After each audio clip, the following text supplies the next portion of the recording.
What's up, guys? Andrew here from IGN. I am with Forrest Dowling, lead level designer, Bioshock Infinite. How are you doing, Forrest? I am doing great. And we're looking at the Clash in the Clouds content. This is the first DLC for Bioshock Infinite. We're in, what is this, the Emporia arcade map.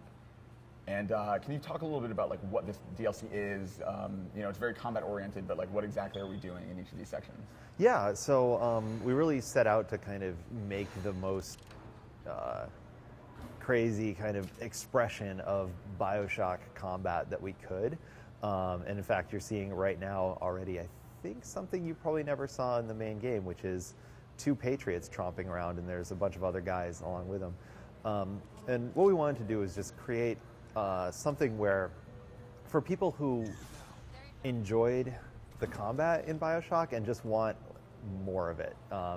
It's kind of for somebody who at the end of the game was like, I want to keep playing that game, I want to keep experiencing it, but I don't necessarily want to roll through the whole story again just to play with the mechanics. And also we were thinking about just giving an opportunity for the player to have their full kit of weapons and vigors pretty early on. You can pretty much have everything very shortly after starting to play, which we thought would be a lot of fun for people, in particular because certain weapons or vigors maybe weren't even in the player's hands until fairly late in the campaign, like Return to Sender, which we see being used right here. I mean, you could get that in Emporia, so really like the last quarter or so of the game. It's kind of awesome too because, I mean, you're totally right. It's cool that you can start out and kind of have every piece of the arsenal available to you, even just in that. So I guess I'll back up. The way this works is you play through these waves, and there's 4 areas. Each one has 15 waves.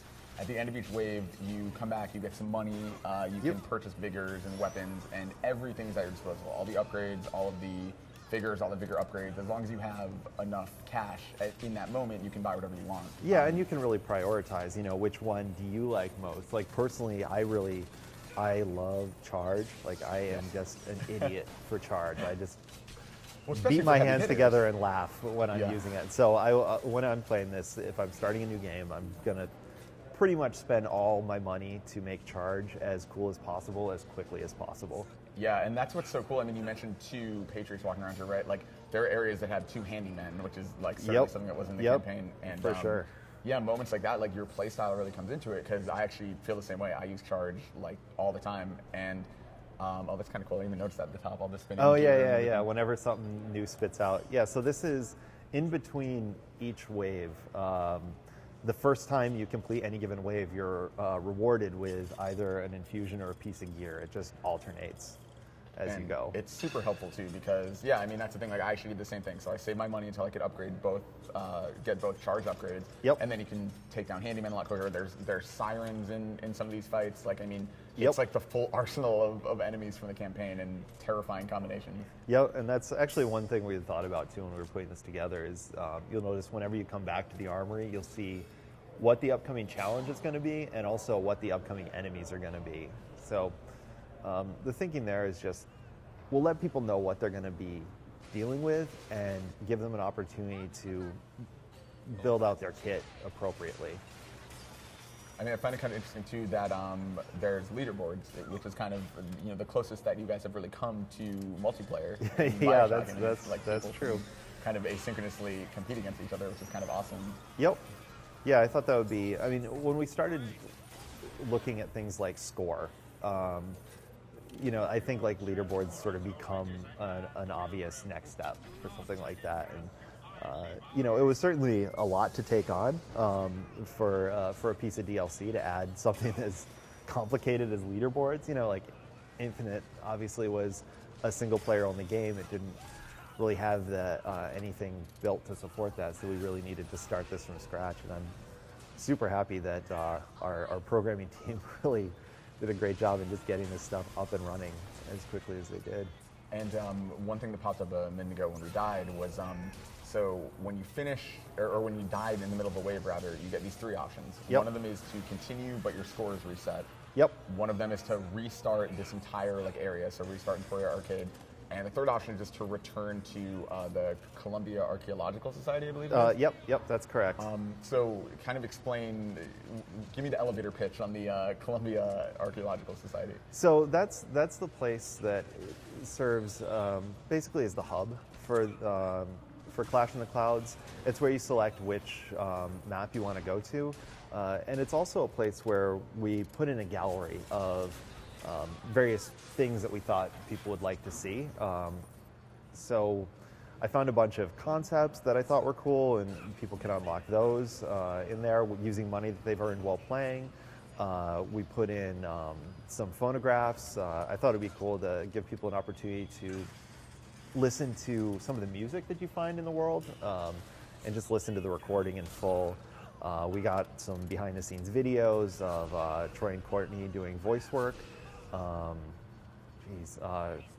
We put in models, character models that you can unlock, and hidden away in there, we also actually recorded some new voxophones that, as we were working on this, we were looking at response and feedback and questions that people had, and we're reading threads on message boards and articles that we're analyzing Infinite and trying to figure out all these little bits and pieces. And there was a couple things here and there that were kind of mysterious to people that we didn't really intend to be mysterious, like sort of deep dive lore questions.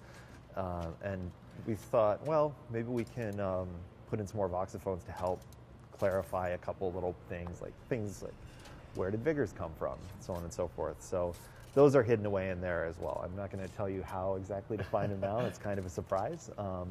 But I thought that would be a cool little treat to add for fans of Infinite. Yeah, and that's really cool, and I think it lets it stay kind of married to this narrative that obviously is kind of the foundation for all of this. Yeah, although admittedly the whole thing is pretty separate. Like that's the part that acknowledges the narrative. The rest of this is kind of like, yeah, it's goofy. It's a big fight, and it is definitely focused on the gameplay experience far more than anything. I mean, that was right from the get-go.